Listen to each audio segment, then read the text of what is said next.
Whether you're married or single or poly or ace, or hanging out with swingers back at your place, listen to us as we give no fuck on Tinder and Bumble and plenty of yucks, trying and having no luck, because we all know dating kinda sucks.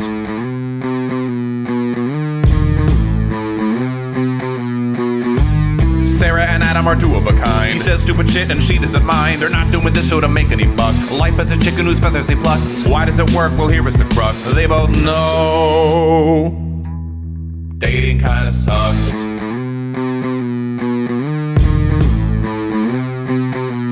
Dating kinda sucks.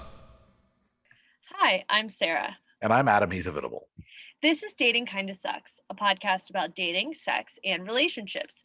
This week, we'll be talking about green flags to look out for. Enjoy the show. And if you're watching us on YouTube, please hit all the buttons and the bells and the switches and like and subscribe and notifications and all of that to all the, let's say 18 viewers that we have now.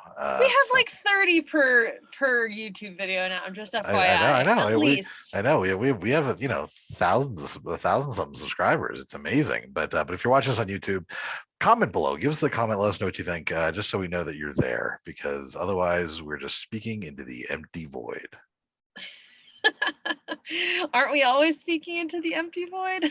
We are.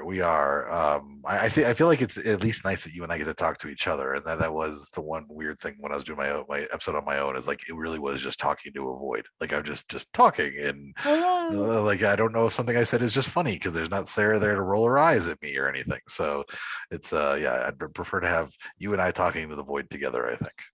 Ah, lovely. Glad I provide some kind of value. That's just the beginning part of your value. It goes up from there. Oh, well, thank you. Yes. Oh, man. Well, where the hell are you now? Because you're still on the road. You're posting photos with naked people and mountains and shit. And I'm like, what the fuck? It's beautiful, but where are you? It seems like that's, you can tell my mood is getting better when I'm like doing nude photo shoots. I feel like that's I'm out there being creative. Like I get to take photos and interact with people, and then I'm exhausted after that. I am currently in Colorado Springs, and I am here just for another day or two, and then I head to Utah, which is my final destination for a while. I'll be visiting with my parents and helping them out a bit, and so I'm leaving here. We're recording this on Wednesday, June 15th, and yeah, look at that! I knew the day and the date. I'm so proud of you! Wow! It's because I've had people like meeting up with people over the last 3 days, so I've had to know the days and dates. Yeah. Wow. And I am I'm gonna stop. I leave Friday morning. I'm gonna stop in a town called Dinosaur, Colorado for a night, and then head to Utah the next day. And should be nice. I've been here since Friday, and it's been nice. Colorado is definitely like I like it better than Texas, just pretty much immediately. Shocker. It's not as hot, or just it was, yeah, it's scenery? not as hot, and it's just the scenery. You start hitting the mountains. The drive from Amarillo to Dallas was really interesting because Amarillo to Colorado Springs was really interesting because I was going through just like these like roads that was like just two lanes and no cars, and you'd be going 80 miles an hour, 85 miles an hour, and then all of a sudden you'd slow down to 30 for this little tiny town that you had to drive through. There was like this industrial town that had a factory on one side of the street, and then just like a couple gas stations and convenience stores on the other side, and it was like off a block. The highway? Yeah, off the highway. Basically, it wasn't a real highway. It was like a state road, and it was like a block where it would just be like one traffic light, just drop down to 30, and then you'd speed back up again, and it was really interesting. And so that was I was in Amarillo for just for a night, which actually seemed like a decent little town. And then before that I was in Tulsa for 3 nights, and in Oklahoma, and because I'd never been there, and I really liked Tulsa, weirdly. Now, what about it did you like? Well, and I don't know if it's because I went out both nights that I was there. That's what it was. Yeah, it could be. You had fun. Yeah, I had fun. I got to see the bar life there, and it was actually really cool. It's very diverse bar life. And then the second night that I was out there, I had the friend of mine that lives in Florida that I met there, who now lives in Tulsa. She brought her friend, and her friend and I got along really well, and ended up wandering around downtown till almost 3 a.m, looking like they wanted to go to bed except for her friend and I. So we were like, we're staying out later. So we tried to go to 2 different bars at like 1 o'clock, and they're open till 2. they were all closed. Like they all decided because it was like a Tuesday night Because no or one a was Wednesday out night. besides Yeah, you guys. Yeah. basically. So they all closed early. So we're just wandering around trying to like hobos, just going from a bar to bar looking for a place to have a drink. Please And serve us. yes, We want to keep please, being mister. drunk. We're so thirsty. And then we ended up just but we really like had a great little connection. Like it was nice chatting. We ended up sitting on a park bench and just talking for like an hour or two. Well, and then took lifts home. But it was just a kind of a cool town. Like I liked the bar scene was different. It wasn't just the same type of thing. It wasn't like Nashville where they're all fucking tourist bars. I knew you were so gonna say that. I knew you were gonna be like, and Nashville sucks. Yes. I had to shit on Nashville. But and this person we've been chatting ever since, like just texting pretty much daily, and like it's nice to like just meet new. I like meeting new people that I'm like, oh, this is someone that I want them to visit. I want to visit them again, and so that's always nice. And and then I got up here to Colorado Springs, and the first night I was here, or the first full day I was here, I met up with somebody that was a TikTok friend, and we went out to this little jazz bar, and it felt so bad because we met at like I don't know, like 6, and I was by like 9 I was like yawning. I was like, I need to go to bed, I'm so sorry, like I need to call That's it a a night. Sarah move. Damn. I was so exhausted. I think just the driving and all that, and so I went back to the hotel, and then I did not leave my hotel for like 4 days until yesterday. So in which case, and then I went exploring and actually drove around all over and got some photos and did lots of fun things. It seems very on par though, because you typically will hermit for a couple days. You're out and active for 1 or 2 days, and then you go back in your shell again. That's exactly right. So yeah, that's basically what's going to happen because I went out yesterday. We drove an hour south of here. It was her, the same person that I met up with on Friday, and she just brought her friend, and so we just drove about an hour south to like these roads, the Skyline Drive in Colorado, and then this called Phantom Canyon Road, which is like this really cool like dirt road that went through the mountains. And there's lots of neat places to take photos and stuff, but it was a long time and we had no cell service for a while. Well, her friend, I guess, hadn't told her husband that she was like disappearing for hours, and so when we finally Oh my god. yeah, when we finally emerge from the mountains and you have service again, like, where the fuck her are phone you? is ringing. He's like, "Are you okay?" And she's like, "Oh yeah, we just went, kind of traveling through the mountains and looking, going on trails and stuff, and there's no cell service." But yeah, he was like, had like an hour, I think, of trying to reach her and everything, and that was just pretty funny.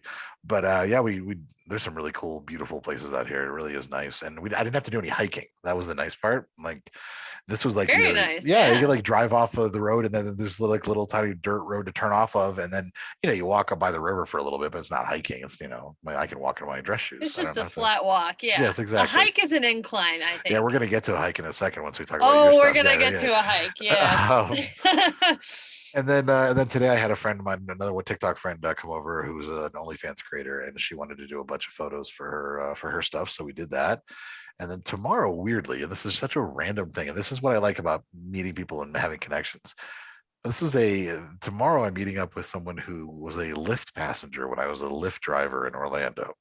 Which I forgot that you did. Right, because I only did it for I did it for what, 6 months, maybe 9 months.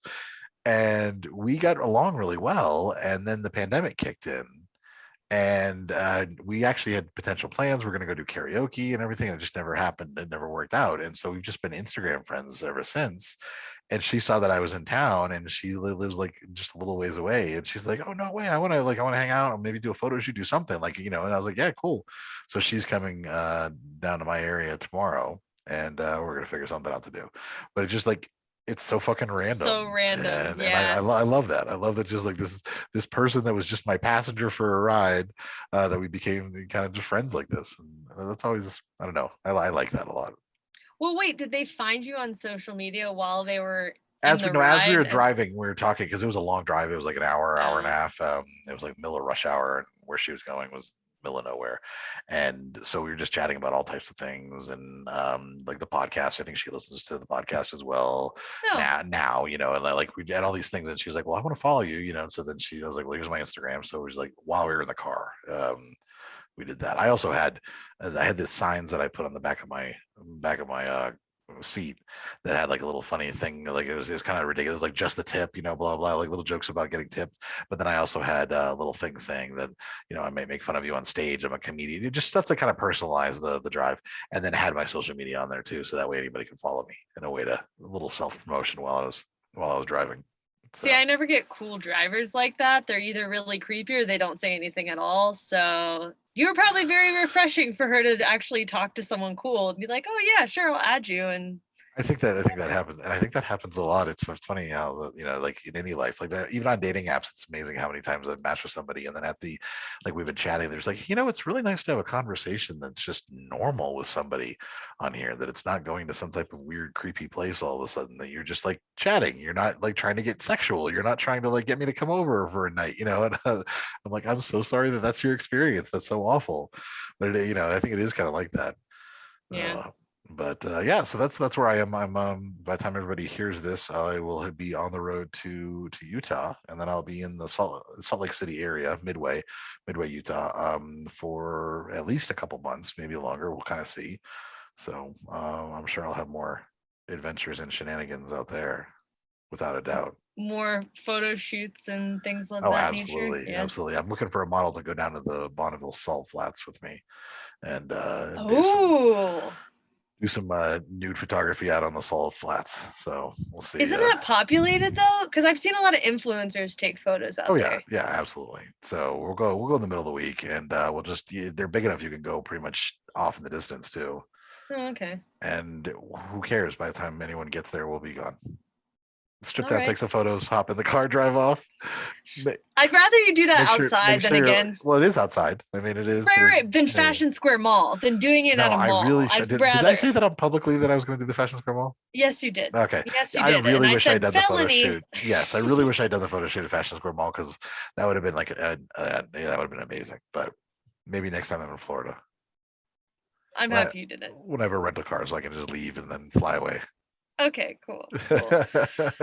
So that's my life. Oh, and one last final announcement for those of you that enjoyed in the past my true crime podcast, or enjoy true crime. I have, if you don't know, I have a podcast called Angel at the Starlite Motel, which is about it's about a dancer named Mandy that I went on a date with, who ended up getting arrested for murdering her boss, her strip club manager boss, and is now serving 2 life sentences in prison. It's a crazy podcast. If you haven't listened to it, you should check it out. But anyways, for those of you that have been waiting to see what's happening with it, because I took a break, season 3 just dropped last week, the first episode, and we're going to be doing episodes every 2 weeks. And even more exciting, and this is something that even Sarah's excited about, is that my new co-host for it is Mandy's sister. So the sister of the girl who is now just serving 2 life sentences is my co-host, and we're sitting there, basically talking about this case every 2 weeks. So check it out. Fucking crazy. So exciting. I love it. So that's Angel at the Starlite Motel. Just search for that and you can find it on any podcast app.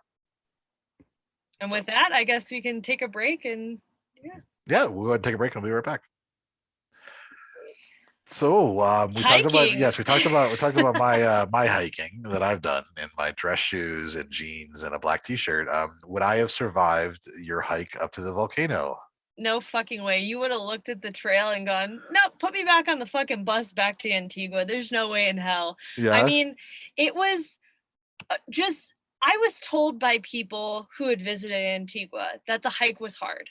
And in my mind, I work out 4 to 5 times a week. I used to run half marathons. I've ran a marathon.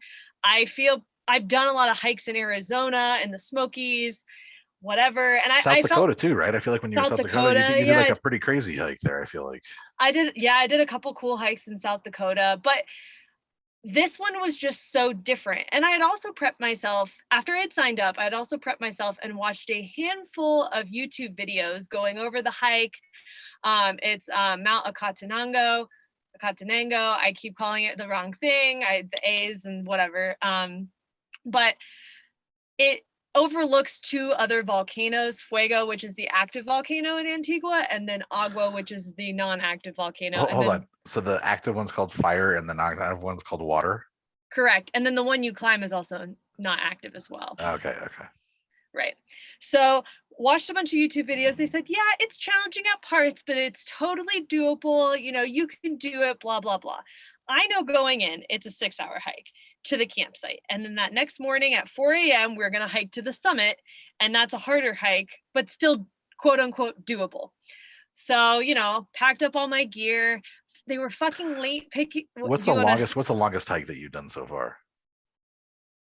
Honestly, I've probably done there and back. It's been 6 hours. Okay. And when I ran a marathon, I was under 5 hours. Okay. And that was running most of the time. Right, so right. for extended period, like I have the endurance built up. Okay. But not the incline. So, they were late picking me up. So then I was like, am I even going on this fucking hike? Then I get to the packing station and I had reserved a backpack. I had reserved all of these and paid for all of these pieces of equipment for the hike. And they're like, oh, we just ran out. And I'm like, what the fuck do you mean you just ran out? I already paid for this stuff, like you should have reserved. So I was, I'm late. Everyone's already got their shit packed. And then I have basically 10 minutes to rush and figure everything out. And then they don't have my shit. Fine. They find a backpack miraculously. And like, there's no way in hell I'm carrying the one backpack that I brought with me. Like, it just wasn't built for long hikes, like it didn't have a waistband strap or it wasn't as comfortable. Get my backpack, everything. It's a 45-minute drive to the trailhead. They take a before picture and they're like, okay, cool. There's a bunch of breaks along the way. Make sure you drink a lot of water, sips here and there to help with the altitude because it's around 3,000 meters high. So, and Antigua's already higher, but the altitude sickness is a thing, which I've never really experienced before. So I was really hyper aware of that. They kept saying, take deep breaths every, couple of stops, 5 seconds in, 5 seconds out, just to get acclimated to the altitude. Fine, whatever. Start the trail. And you can hire a porter, which is someone who will carry your bag for you up the mountain, which I didn't do. Or you can hire a horse to go up the mountain, but that was more expensive and I didn't do that either. And I said, fuck it, if I'm gonna do it, I'm gonna hike it like a bad bitch and carry all my shit. Plus they didn't have enough. Are you a horse riding type person? I used to be a horse girl as a kid. Everyone, how kids go through that. My grandparents owned a farm and they had a couple horses and I've ridden the horses. Because I don't think I've ever ridden. I maybe like once briefly I've ridden a horse. I can't imagine even riding a horse like straight, like on a flat thing, even much less going up a steep cliff. Well, so here's the kicker. It's not even that it's the incline. It's that it's just not stable ground. It's mud, it's dirt, it's gravel. So the girls who had actually rented the horses didn't feel safe on the horses because one, they're high up, and two, it's not stable. So they felt like they were going to fall off the fucking horse. So there were times where they got off and hiked with us and they're like, this shit sucks. This shit sucks. And I'm like, yeah, it really does. Right. Like, you should get back on the fucking horse. But they were so afraid that they were going to fall and, break an arm or some shit, which is fair enough. So yeah, an hour into the hike, I realized I fucked up. I had already bonded with a couple people in my group and we were all just like, yeah, this is not fun. This is not as fun as we thought it was going to be. But at that point, you can go back down, but you paid for the whole thing. You paid for the camping experience. You're carrying the food in your backpack. You're carrying extra jackets because it's cold at the top, whatever. And then we stopped for lunch and it fucking pours. So then now you have a poncho on, it's freezing, and you're like, great, now I get to hike through mud for the remaining 3 hours of this hike. And the entire time we're asking our guides, how long till the next checkpoint? How long to the next checkpoint? And they're fucking lying to us. They're like, oh, it's 30 minutes away when really it's a fucking hour. And they're like laughing and trying to motivate us. But at this point, me and a few other girls, we were just fucking done with it. And finally, how would you say, like, compared to the rest of the group, like your level of physical shape compared to, were you like about equal with everybody, or were you more in shape than other people? There were maybe, of our group of 20, there were maybe 2 to 3 people who weren't as in shape. Yeah. Everyone else was about the same though. Okay. So that's why I was like, oh, we're all gonna kill, we all look physically fit, we're all gonna fucking kill it. I had right. I had like my hiking stick with me, thank God I did that because that was giving me some stability on the hike. But really it was the terrain that was so tough on everything versus hiking in the Smokies or some other places in the United States where there's just a more developed trail. This was not it.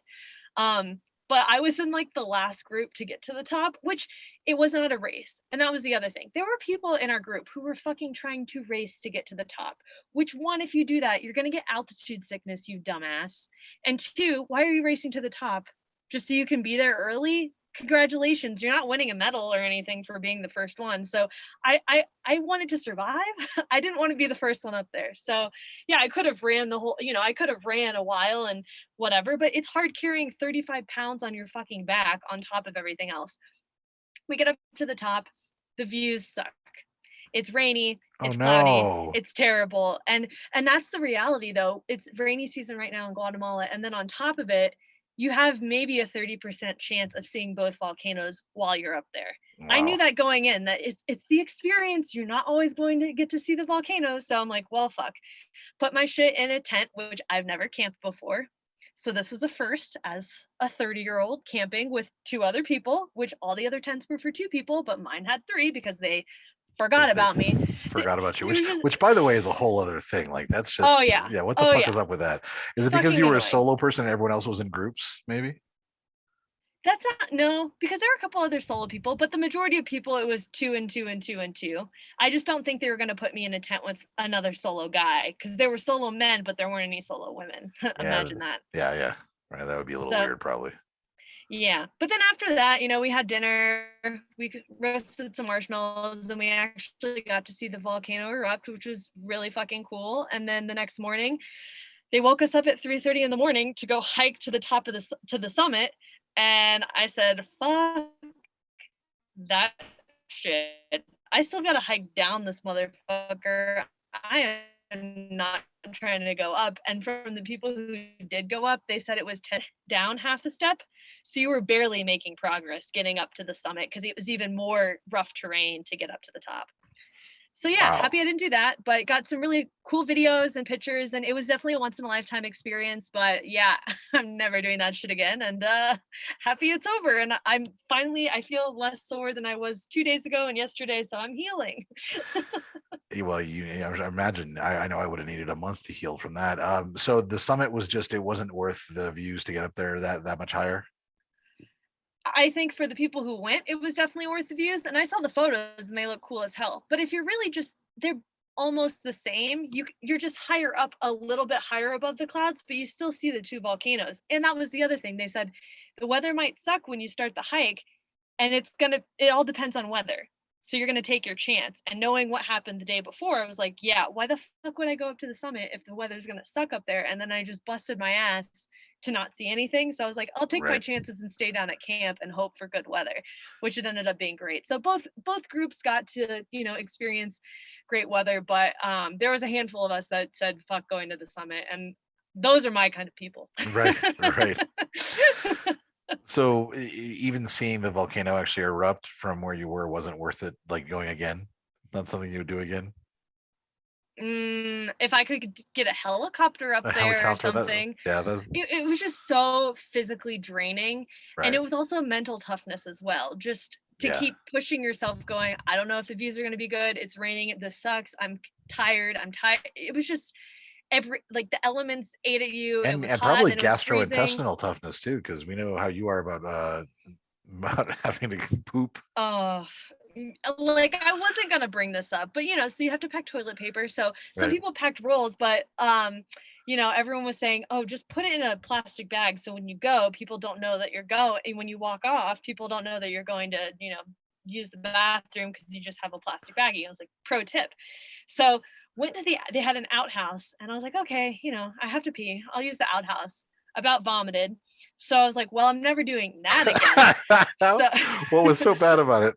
It just smelled like worse than any porta potty I've ever been in at a music festival or anything like that. Yeah. And I'm not a big fan of porta potties either. Like, no, I like glamping. Like this is just why it was just not a good fit for me, so to say.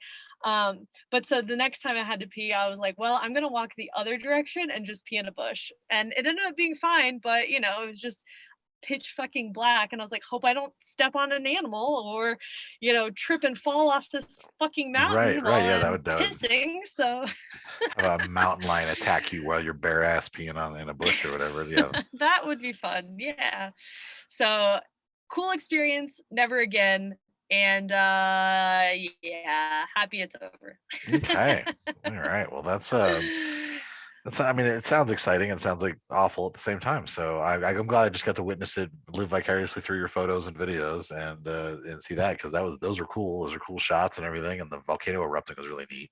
And the whole time I was like, I'm so glad that I didn't have to go through that to see those pictures. Yeah, not even a horse would have really helped. Like, it would have alleviated a little bit, but yeah, I don't even really want to talk about it anymore because I'm just like, oh, that experience. Because everyone's like, how was it? How amazing was it? And I hate to be that person to be like, it fucking sucked. Like, everyone else is like, oh, it was like, I was listening to other people here in the co-working space, like, oh, it was the best experience of my life.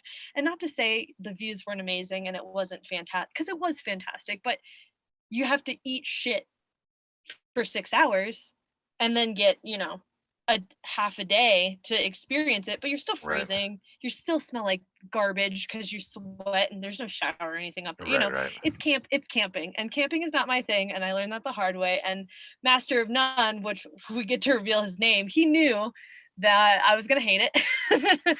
He was dying Well, laughing because when I your called hiking him. experience with him specifically has not been great either, because it was when you didn't know you're going for a hike in Portland.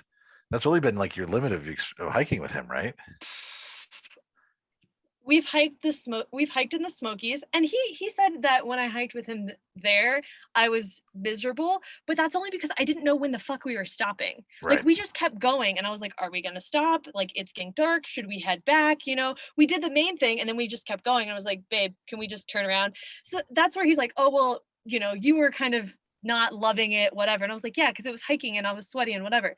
But then when we went to Monhegan Island in Maine, I was there to fucking chill, look cute, take photos. Right. And then they're like, oh, we're gonna go on a hike. And I'm like, fuck me. I don't want to go on a hike. And it's hot. So I started complaining. And then I was not feeling the greatest either. And this is when I really felt uncomfortable in my body and was trying to lose weight. And so every photo we took, I just felt like so disgusting in and just didn't feel confident. And then we're hiking and I didn't want to get sweaty because I wanted to take more photos. And I just like shit on the hike and left his family to keep hiking. And then him and I went somewhere else, and he was like, yeah, you didn't do well on that hike either. I was like, I wanted to be a fucking princess and look cute for photos for Instagram and flex. Like, I didn't want to hike. If I go in mentally preparing, knowing that I'm going to get sweaty and go on a hike, it's totally different. But whereas I have to just accidentally trick myself into going hiking and just start walking and then realize that I've been hiking without even realizing it. Then I'm mad at myself. That's how that happens.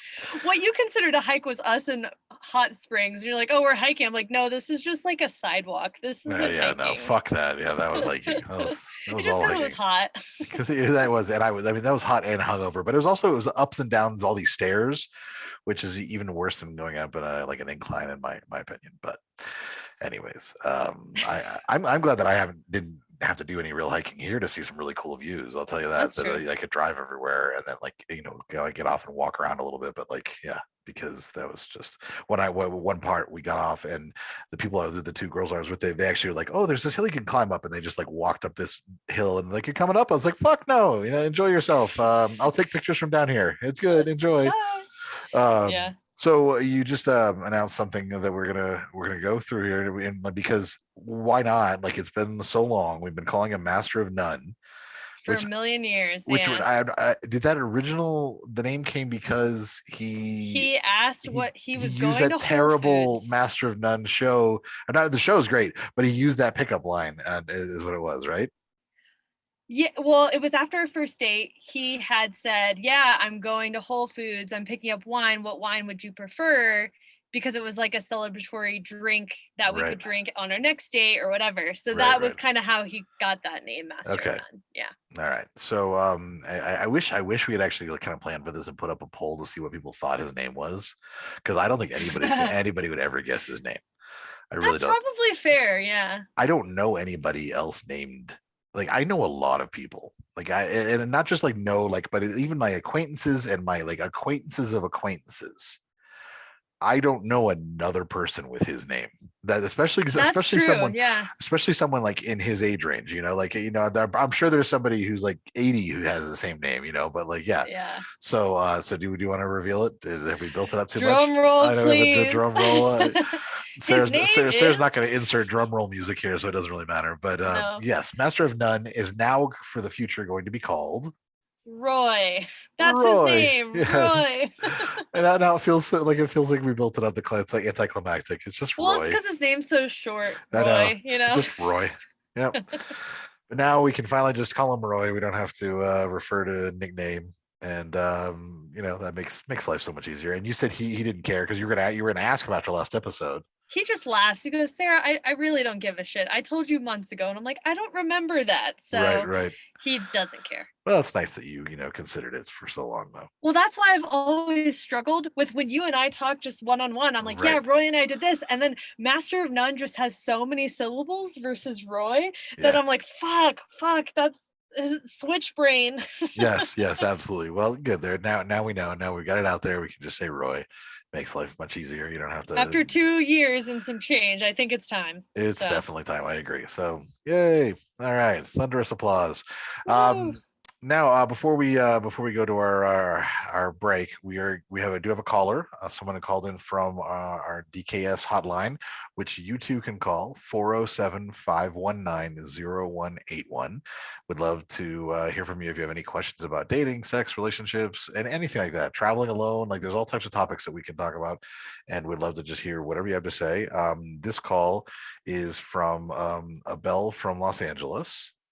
And I'm the one saying this because Sarah was going to fuck up. Oh his my name God, no I knew you were what. going to shit on me. No, I just wrote it phonetically so I wouldn't mispronounce it. That's Yes. all. But let's go ahead and get his call. Do you want me to start? Yeah, you can go ahead. Okay. Well, thanks so much for calling. I know this is kind of nerve-wracking to put this out there for the world to hear, but my thought was that when you met up with her, it was more of in like a romantic getaway type of feeling where it's like flirtier and more fun than usual. And you mentioned an island. So I just think like the different environment made it sort of like a fantasy to play out and experiment. But I think as time went on and you started seeing each other every single day, the distance and what really it would mean to be in a relationship kind of set in. And that's probably why she got a little distant. But yeah, you're right. It's not fair that she's kind of reaching out to you in like a seeking attention type of way. And I definitely think that you need to put in some boundaries there. Just like what you said in your message, I would just say, if friendship is really what you want and you've already decided a romantic relationship is not for you and that was just a experience that happened and you're moving on, I would just tell her, look, being friends with you is more important than what happened. And if we're on the same page, we need to just get back to that and set more boundaries and not have a romantic relationship. And that's kind of my advice to you. Yeah, I agree with it with most of it. I think that essentially probably when you guys met up in her town and reconnected, it was probably brought up some stuff where she might have been excited to have somebody to talk to, and you guys started talking and things kind of maybe got a little serious on the phone. And then she was kind of maybe excited to see you in that, that when you went to a wedding or whatever on the islands. Which is awesome. And that's a great way to really kind of connect and see if things work the way they should. And my guess is that she probably, maybe they just didn't have that extra spark she was hoping for. Like she had built up how much she enjoyed talking to you, got to see you in person, and in person was kind of like, oh, this is fun, but I don't really see the long-term thing here anymore. And whether it was because the potential for long distance not working out, or maybe she was just at a point where she liked the attention, now she was like didn't want to continue anything now that she'd seen you in person and kind of gotten it out of her system almost.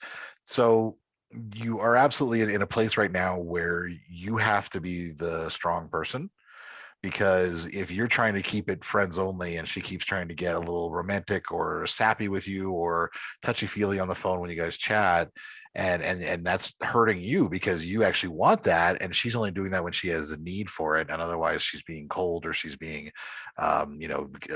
she's setting boundaries. Otherwise it's up to you to be the adult and just be like, listen, I can't be like both, and maybe even take a break from the friendship for a little bit until you have a little bit of distance. I don't think that's a bad idea, and just be honest with her. I think you did the right thing by telling your feelings to her. But saying that you were into her was the smart thing to do, because you don't want to like sit there and hope that she knows. It's good for her to know, because then you can both decide.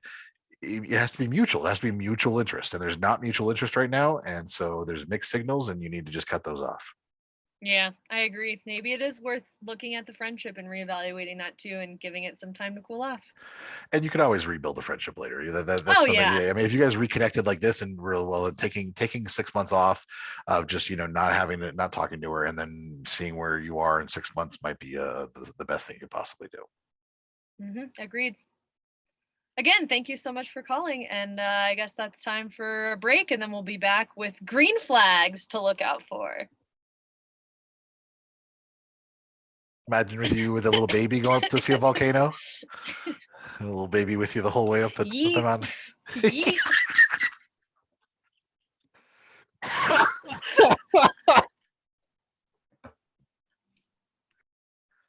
Well, we all know about. I'm sorry. Let me just, by the way, without giving any context, just tell you that what Sarah was just singing before we came back from break was "Yeet that baby like a basketball," and I just want to tell you we're a little punch struck now after talking about if she had a kid and how she would just basically yeet it off the mountain. Yeet it off the. I was like, can you imagine bringing a baby on that hike? And she's like, no, yeet. Yeah. So that's what we talk about on breaks. Our breaks are.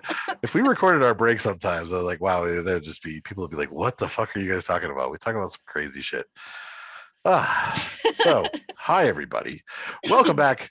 We are going to talk about green flags. Now, of course, everyone knows about red flags. Red flags are things like people who have narcissistic behavior, someone who gaslights, someone who doesn't have any respect for you, who won't communicate. Like there's a whole just bevy of red flags that can present themselves early on in dating, sometimes not until you commit. There's obviously physical abuse, emotional abuse, etc. There's just red flags aplenty.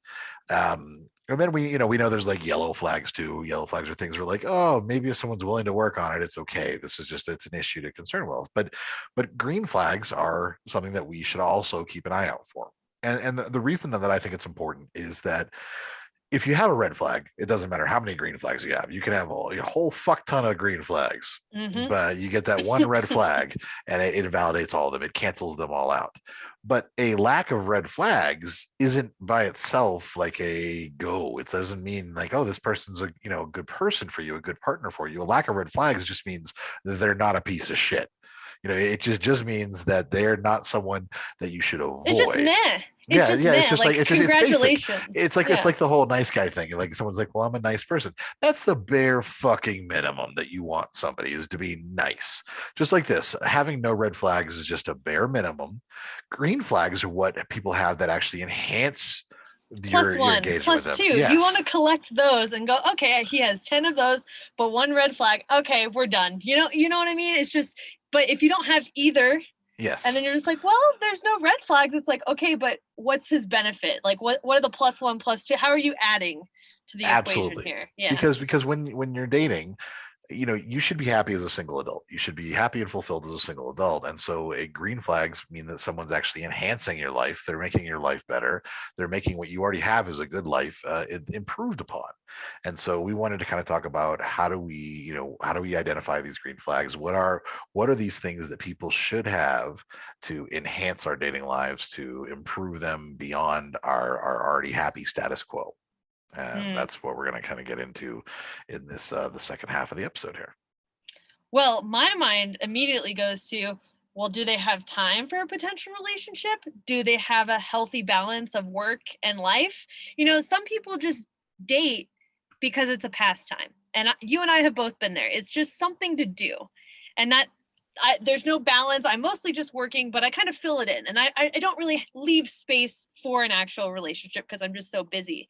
And if they have the space and then, they have a healthy relationship with work and their friendships or whatever, then I think that's a green flag and going, okay, well, they could make space for me if this all works out and I won't just be an inconvenience when we hang out. Right. And I think that's very true, that them having the amount of time that you need to have an actual relationship. There's been some amazing people that I've met who just our schedules were not going to mesh, and their needs and my needs when it came to time and quality of life were just not on the same page, and so that can't be, can't work out. And so that's a very specific from a person to person thing too. Yeah, I mean, timing is really, and I'm sure a lot of people have experience where you date someone who you really like and you're like, well, the timing's not right. You know, they're just not ready for something, or they don't really seem like they can fit me in, so the timing's not there. But when the timing's right and you like them, you're like, okay, green flag, let's move forward. And then it's collect, and it's like playing fucking Monopoly. Okay, I can pass go. Okay, let's keep going. Let's Right. keep collecting these, like you said. Yes, except rent is theft. But so another big aspect of green flag is someone who's able to be independent, because like we said, it's healthy to be single and happy. That's a, like, when you're single, you shouldn't be desperately looking for a relationship, because you're going to find yourself falling on the wrong ones. You should be able to be a fully realized independent adult who can live your own life and have happy moments. And yes, you might have lonely moments and alone moments. That's going to happen whether you're in a relationship or not, but you are happy and fulfilled otherwise. So you want another person who's also independent and able to be a fully realized adult on their own. That's a huge green flag. Someone who has their own life and is not going to be constantly clinging to you for activities, for their social life, for what they're going to do in the next, all of the answers to everything. But they're going to let you lead your life and they lead theirs, and then you guys get together and have fun in the middle. Like, imagine if Roy and I didn't have that. Doesn't it feel weird now saying Roy? It does feel weird, yeah. But anyways, I feel like it's like, oh, I'm saying a bad word, but yeah, no, I mean, I can be that, my own person, and I'm yes. independent, and he's doing that right now. And when we come together, it's great. But we also realize we need our own alone time to be happy and fulfill the things that we need to do. And you miss each other. It's not like you're sitting here saying, "Oh, Right. because that's what I think sometimes people who are codependent, they're like, "Well, I would just miss them too much to be able to go and be an independent adult, and so I'd rather just be a symbiote attached to them and sucking off them like parasitic, like a parasite." And everybody who's codependent is going to hate that, but anyways, but like that's the thing, is they that's how they feel like it's going to be. No, you miss him when you're gone, and he misses you. Absolutely. Yeah, Yeah. and I like didn't want to leave at first because I was like, I realized how much I was going to miss him. But then I started gaining, not that I wasn't independent while we were living in Nashville, but now that I'm here, I'm like, oh yeah, this is great. Like, I call him every night and I tell him I miss him, and that's true. But I also like being independent right now, and just, I'm not single by any means, and I'm not like cheating on him for being away from him for 5 weeks, but it's just kind of nice to do my own thing. Yeah, it's just you having your own thing to do and being able to go do that without this feeling of insecurity or jealousy or this need to be with somebody. I mean, I just it is unhealthy. I mean, when I was married, like we went, there was before she started traveling for work, I think we went like a full year without ever, every night we were with her, with her. Maybe it might have been longer than that. We were with each other every single night. And because we never had any kind of lives outside of each other. And of course, when we developed lives from outside each other, I realized that I actually had a life outside of her and she had no life outside of me. Like, she couldn't handle me having a life. So, which can be a good, that can be a red flag, this, when someone can't handle that, when they need you around because they don't know how to function without you. That's not healthy. That's not love. That's not, some type of romantic feeling. That's codependency, and that's unhealthy. That's so you want someone who can let you go do things and then really be glad that you're back, but also really understand why you want to go do your own thing. Absolutely. And to kind of piggyback off of that point, I think once you have the independence and you see that in the person, I think if you've been independent, it also kind of leans on a potential green flag of, it's been a while since they've had their last breakup, they've healed from it emotionally, and they're feeling independent. So I think that one kind of, hopefully they've been single for a while and they've been independent, so they're not emotionally tied up into somebody else. Anybody who is either a rebound or even a serial monogamist, like that's never healthy. And it's usually, I feel like it's No, actually, that's wrong. I was gonna say I feel like it's usually men, but that's actually not true.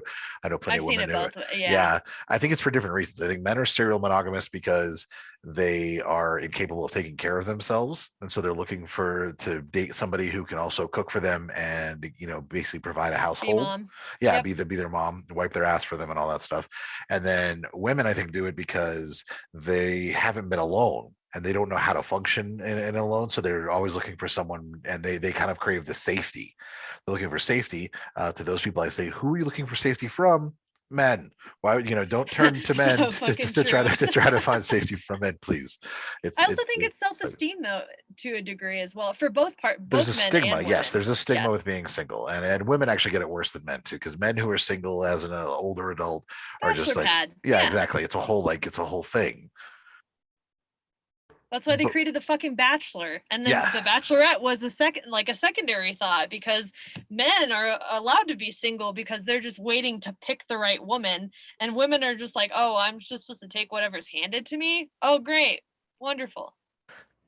and so that's why, yeah, a lot of women would, like, feel the need to be in relationships in media. But if you need to serially date and serially, like, you can't have time to yourself, and you can't have time to kind of just like cleanse, just to like fucking like Me day. cleanse your life of the person, and get to a point again where you start to where you're happy again and you're happy on your own, and you start to be like able to do things on your own until you really start dating. And people who jump right into it again, it's never healthy. It's The a bad fucking move, because then they'll just end up crying on the first or second date because they missed their ex, speaking from experience. So, well, that, I mean, actually, I didn't even think you about that know? part. I would just say that they're so concerned with trying to find somebody again that they'll just make another bad decision too, and Oh, that I keeps them. mean, Yeah, absolutely. Well, yeah, they'll keep hanging out with you because they think that it'll fill the void of their hurt feelings, and then they won't tell you. I mean, I was in this situation where I didn't tell the people that I was going out on dates with that I was fresh out of a breakup. Fuck that, because I knew it was a red flag and I knew it wasn't a good thing. So I just said, "Oh, we broke up a couple months ago. I'm totally over it now, whatever." And then I would get home and fucking cry in my car because I missed my fucking ex-boyfriend. right. But I would still want to keep that other guy around because I'm like, well, he's a potential. Like, it could really work out. I'm like, Yeah. bitch, you need to be fucking single. What are you doing? But, you can't tell a stupid 20-year-old, young 20-year-old that, when she just wants to feel like she has some kind of self-worth and feel important and loved. And it's fucked. Did I ever tell you about the time that I met somebody who lived in San Francisco, but she was in Orlando for a conference, and she had just broken up with her fiance, and she went back to San Francisco, and then the next weekend we started talking every night for hours. So she flew back out to spend like 2 weeks with me. And the first night we had sex, she started crying right after sex because she missed her, like, because of like her fiance was still too like raw in her brain. And like I was just like, I didn't know, I was like, what can I do? Like, I'm sorry, like I didn't know how to, there's nothing I could do about it, except just comfort her and say, I'm sorry, this is so hard, and we don't have to do anything else, like, while you're here. I don't want you to ever feel obligated. And she's like, no, it's not that, just like, she just wasn't emotionally ready. And that was a I've been there. huge red flag that I should have paid attention to. She's also the one that eventually just ghosted from San Francisco. The one that, like, I went had that major panic attack where I like couldn't Yeah, reach yeah, her yeah. anywhere, and yeah, freaked out. Yes, that was just a sign of things to come, I think. So Just make sure they're emotionally ready. yes, If you're emotionally ready, you want someone who's on your same playing field. You want someone who's open and available and confident and independent. And if they don't have those things, they're not going to be a good fit. They might hide it at the beginning, but the second you find that out, that should really be a red flag of, oh, they're not independent. Red flag. You want the good stuff. well, that is funny that I would say that the opposite of many red flags aren't exactly green flags. They're not always. They're just like neutral. But the opposite of many green flags are red flags. Yeah, And it's true. like if they don't have this, then they're probably terrible. Well, because the opposite of a red flag is just meh. Yeah. Congrats, they're a human. They're Like, a decent person. they're not a Great. narcissist. Yeah, but the opposite of, like, yeah, they're, like another one, like, if they treat people well, like how they treat people in the world, like how they treat service industry people, how they treat, like just anybody, how they treat customer service, like how the respect they have for just general humanity can tell you a lot about. That's a green flag if they're respectful. And then the opposite is like, oh no, they're a piece of shit. They're an entitled asshole if they don't treat people well. But that's another green flag, is just if they know how to treat people and they're respectful and considerate. Yeah. I think another interesting one that because we recorded this episode a long time ago when we first started out about green flags, and something I don't think we touched on last time was if they have long-term friendships. I think that's a green flag to go, okay, they have stability and friendships in their life, and they could potentially build something more long-term with a partner because they have similar types of long-term relationships already existing in their life. I that's a good one, and not one that I originally would have thought of. So that was a good entry into our agenda here. And I think that's very true, because if they can maintain, because every type of relationship is important, and every type of relationship is an indicator of their ability to communicate, to respect, to have empathy, to have compassion, like all of these things, to grow, to be independent. Like, so if they can't maintain friendships, and to some degree how they are with their family to as well, except family's complicated. Yeah, there's always circumstances. So you have to have context with that one. But if they've never been able to keep a friendship for long, or they go through different seasons of friends where they have a big group of friends, but they're not really close to a lot of people, and they haven't really known them for more than maybe 2 years or so. You're like, versus, I'm not saying you have to still be friends with the people you went to high school with, but you have over 5 years of a friendship with somebody, 5 to 10 years with somebody, and like they have a core group of friends that they've had for a while. I think that's a good sign versus new friend, like nobody. And we joke, I mean, you and I joke all the time that I don't have any friends, but I don't have any friends really in Nashville anymore because I did lose a friendship over something that wasn't healthy anymore. And I was able to recognize that. But I do have friendships that have been over the years. They're just not here in well, we joke, but I mean, also you and I have been friends now for over 5 years. That's true. Yeah. That's kind of crazy. So I joke about that because you do have friends. And what I've watched over the last several years is that what you've done with friendships is you've realized toxicity in some of your friendships that weren't exactly healthy, and you've set boundaries. And so your ability to set boundaries is a good thing, because that's the other thing, is like, it's important to treat people well and be able to have friendships and have respect for people and compassion and empathy. But you also, I think it's a green flag that somebody can set boundaries and actually stand up for themselves at the same time. Like you don't have respect for people if you let people walk over you.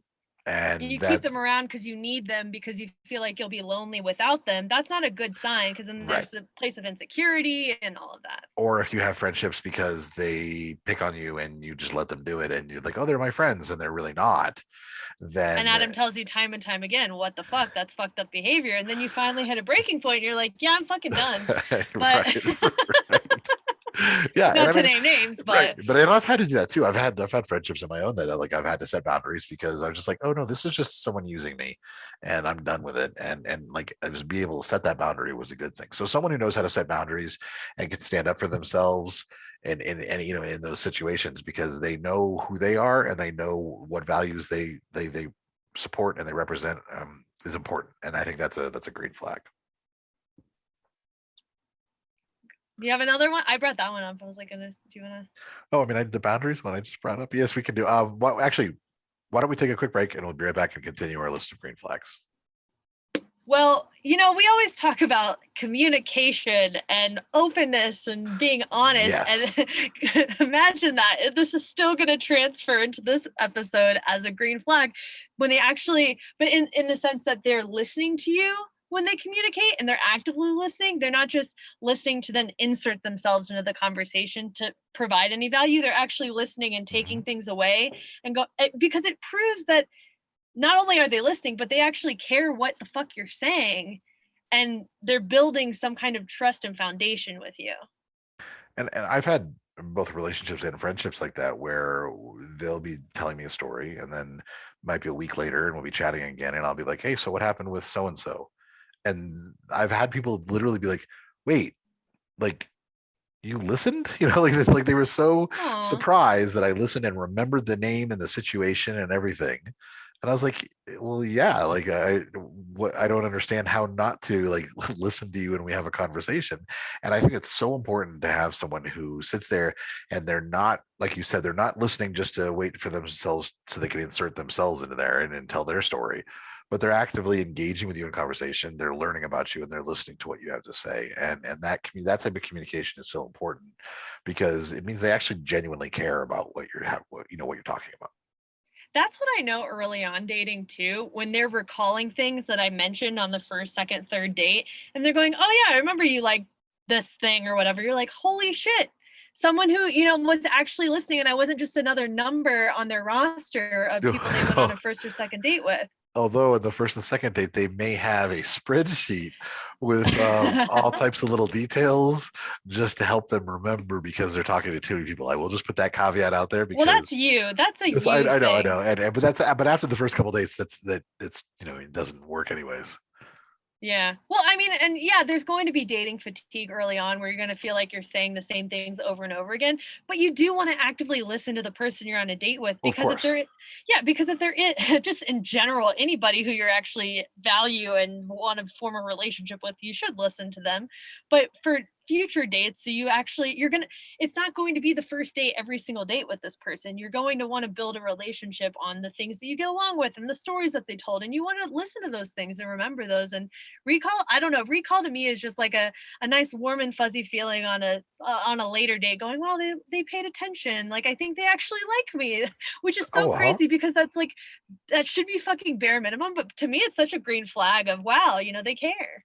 it is. I think it actually is a very, very important green flag because it is an important trait that some people don't have. And with that, paired with that, is their ability to also communicate themselves to you. That they're not just always, oh, I don't want to talk about it, or oh, let's not worry about me. Like, but they're actually comfortable being able to talk to you about how they feel and how they, being a little vulnerable, sharing things that happen in their day. Like they actually, also if they want to, like they're like, oh, I want to talk to you about what happened in my day because they like engaging with you in that way. That's important.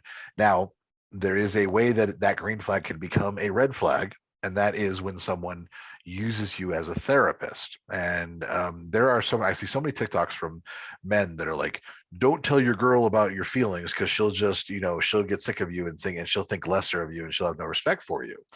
And the reason that they say that, and the reason that does actually happen is because they don't try to talk to their girlfriend or their partner about their like problems in a partner way, in a back and forth, hey, let's help each other, let's talk about what's going on in our days.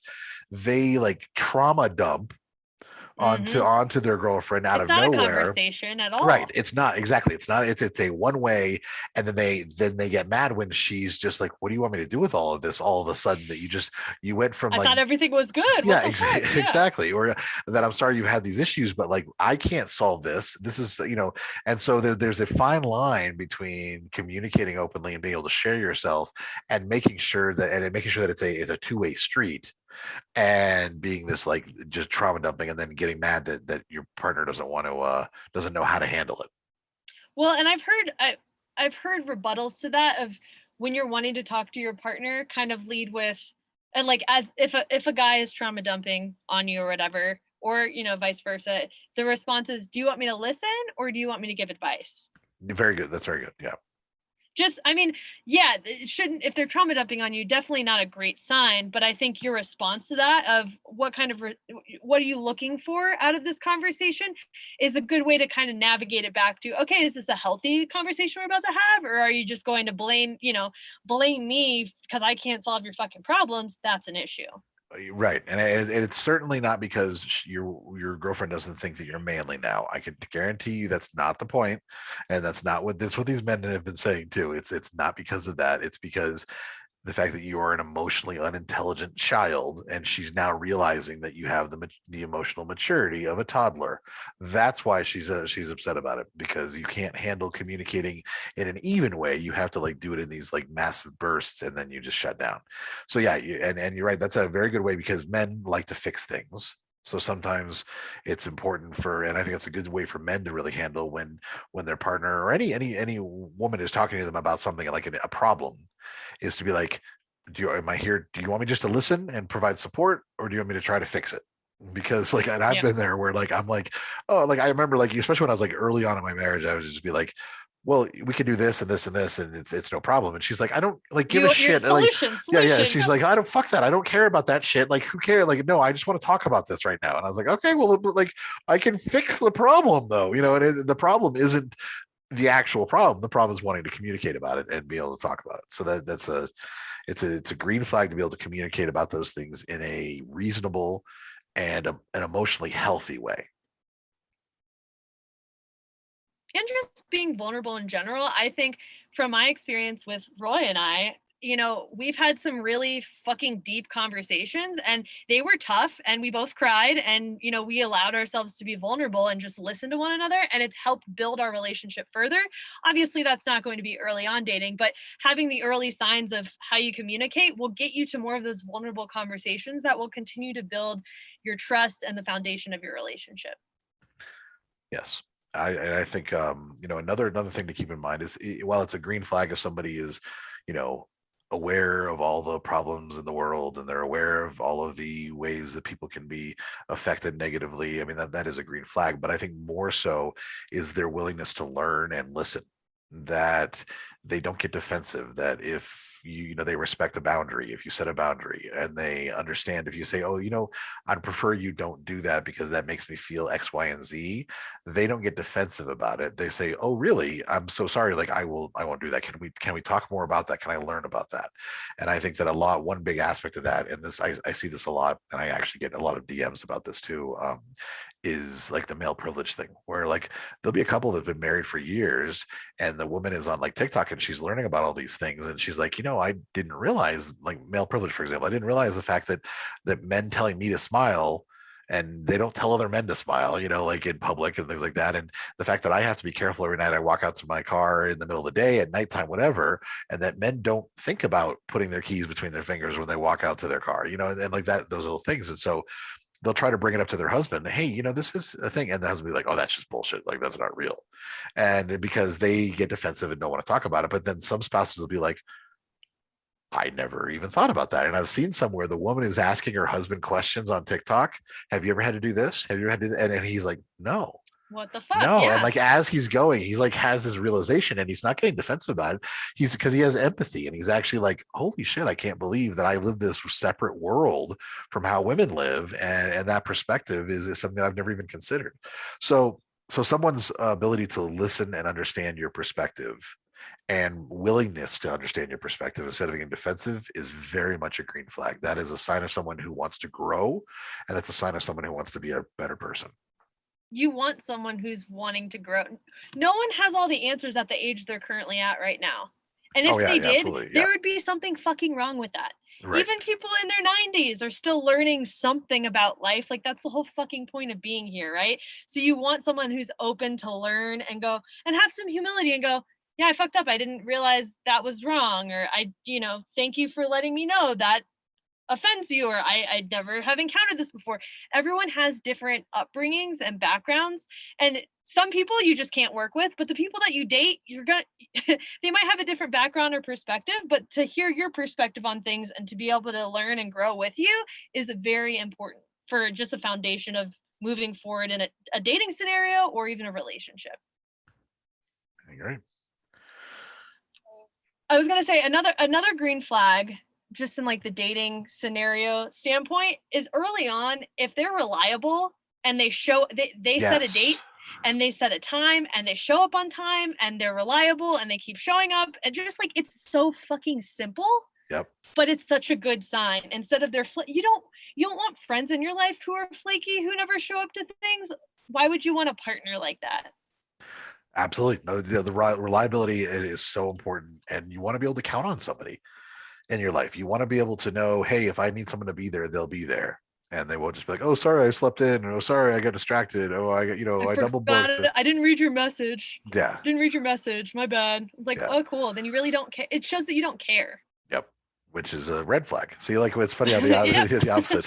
So that's absolutely. And I think that, that's a solid one, because that can be an early onset, like you said, an early onset green flag that you can see that tells you somebody's at least worth putting a little more effort into yourself as well. Yeah, if they're checking in before the date, going, "Hey, really looking forward to meeting up later. This time still work for you?" Da da da da da, which is always important before a first date. But if you notice they're doing that, and then they show up ahead of time, and they made sure, just they made sure they were there, and you were comfortable when you got to the date or whatever. It's just it's a good feeling, instead of going, "Oh, I don't know who I'm meeting. I don't know if he really wants to be here." Versus they're basically telling you, "I want to be here. I want to know you. I want to talk." Yep, I agree.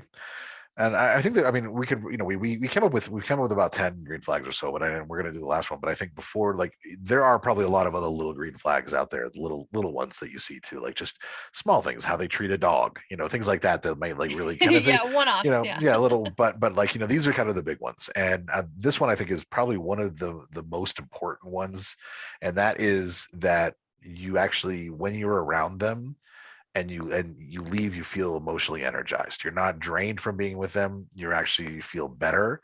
You feel more fulfilled. You want to be back with them.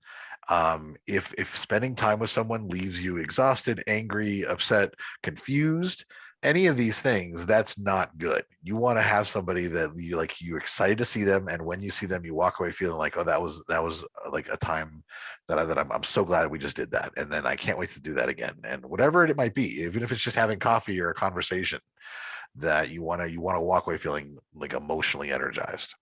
Yeah, you want people who add to your emotional piggy bank instead of take away from. So when you get people who are adding, that's a green flag, and that's a good sign of a breath of fresh air of going, wow, I enjoyed because everybody's time is precious. You work, you go on a date, you hang out with your friends, you do your own thing or whatever. But when you're hanging out with other people, you want it to actually be worth the time and energy of getting ready, going out, prepping, all of that. Not just, oh, yeah, we went out. He was okay, but Right, exactly. there's something you want somebody who goes, wow, that was so refreshing. That was so fantastic. And I had a good time, I'm happy. And that's Yep. how it should be.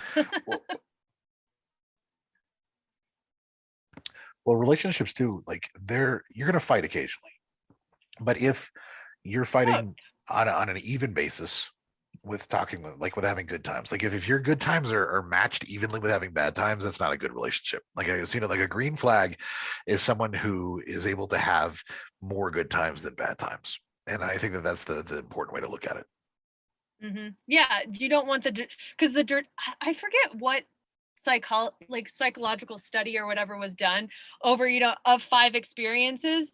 You're gonna remember the negatives are going to outweigh the positive experiences. So of Right. 5, if 1 is negative, it's probably going to outweigh 3 of the positives. So if there's 2 negative and 3 positive, it just cancels each other out. So yeah, you want more positive interactions, and there are going to be fights. There are going to be road bumps and whatever, but it's how you overcome those. And then yeah, it's overall going, wow, I'm happy when I'm around them. Just when we're doing nothing, when we're just chatting, when it's Hmm. super uneventful, I'm just happy. And I think the traits that you're going to find that people with green flags have, that there's a specific type of individual's characteristics, and I think that's going to be high self-awareness. So they're going to be someone who's either probably been through therapy or through some other means. They do a lot of work on themselves, and they're pretty aware of their emotions and their emotional state and why they get upset about things, etc. Strong emotional intelligence, which I was gonna say, you know, oh no, go ahead. no. Oh, well, I was gonna say not only emotional intelligence, but just comfortable being independent. Yes, yes. And like they have the ability, and they're okay with being independent. Lack of defensiveness, and then like even like they're comfortable being uncomfortable. And what I mean by that is like they're okay having the hard conversations. They don't shut down when it comes time to have some of those conversations. They're able to talk through it and be an adult. And that can be one of the best things, because what we're doing in relationships is we're meeting with someone who's generally a lot different than we are. And when they're different than we are, we have to kind of put ourselves in their shoes and realize that there might be some uncomfortable truths that they have to go through that we don't. And so if they can be comfortable being uncomfortable and learning about that, that's really healthy. And that's a very good trait for somebody who's a green flag person to have. And it seems like there aren't a lot of green flag people out there, but trust me, they are out there. You just kind of have to screen them through these you want these green flags to Right. build the foundation for a potential relationship. And yeah, there are a lot more out there, but if they don't have a handful of these, even though they don't have red flags, it's not really a great sign. You want these things. And I would say that a lot of the green flag people out there they're happy being alone, like they're happy being single. Yeah, Like that's probably fair. because they're independent, they're emotionally healthy, they're independent, so they're not desperately looking for a relationship. So when they find somebody, they find somebody. They're going with the flow. They're like, yeah, Yeah. if I meet someone, it's great. If I don't, my life's also great. And I don't want know why, someone but for some reason you just said that all of a sudden, like it was like you're doing like a New York accent. Like it was when something. I meet someone, Here they go with the flow. They're like, hey, with the I flow. don't know. It's just, so for some reason, maybe it's the way you're standing in the video. Which if you want to, Yeah. it's just all of a sudden it just felt very like. Sorry, I did not mean to I'm interrupt doing that. stand up right now. No, it's fine. Interrupt. But I mean, you're right. Yeah. They'll date on the flow. They'll just, if they meet somebody, they meet somebody, but they're not necessarily out there actively, like constantly, desperately seeking somebody. Is that it? It is. If you have questions about green flags, or if you have questions about if maybe somebody you're dating is exhibiting red flags and you want to know, you could call our hotline and you can leave a voicemail and ask a question. And that is 407-519-0181. And would love to hear from you. Again, I look like a New Yorker in our video right now. So if you want to check that out on YouTube, it is youtube.com/datingkinda-sucks. You can also see clips from the episode that we publish every week on our Instagram @datingkinda-sucks, or our personal TikToks. Adam's is @Adam Heath and mine is @simplysarahg_. And we'd love your support. For $5 a month, you can support us on Patreon. We put up bonus episodes and you can watch those. And we put up, if we have extra content that's worth putting up there, we'll stick that in there too. We're also possibly going to be putting earlier seasons on Patreon only. So you might, if you want to ever catch up on old seasons, that might be there. So for only $5 a month, you can support us and support the podcast. And that's patreon.com/DKS podcast. You can also join our Facebook group, and we'd love your input there at facebook.com/group/DKS podcast. And finally, if you're listening on iTunes, we would love for a 5-star rating and review. We're always trying to, because of me on TikTok, I get some negative reviews from people like butthurt. Oh, they find him and go, great, he has a podcast. Let me go give you a 1-star review because I didn't like that he called me a misogynist. So we'd love for you to balance that out by leaving us a 5-star rating and review on iTunes and on Spotify. I think you can rate the podcast on Spotify as well, but even if not, you can follow us as well. And with that, we have, you want to announce what next week's episode is going to be? No, let's keep it a fucking surprise. Let's just keep it all a surprise. All right, it'll be a surprise, but we have a fun guest. We do have a guest. We do have a guest next week. Yes, and so that'll be a fun time, and we'll be back with that episode then. Until next time.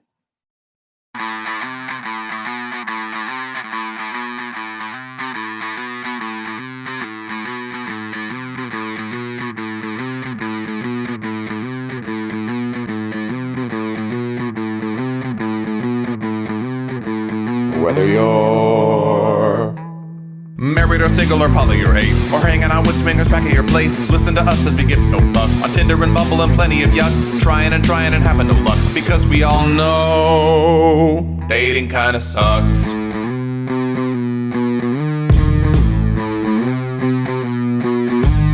Sarah and Adam are 2 of a kind. He says stupid shit and she doesn't mind. They're not doing this show to make any buck. Life as a chicken whose feathers they pluck. Why does it work? Well, here is the crux. They both know dating kinda sucks.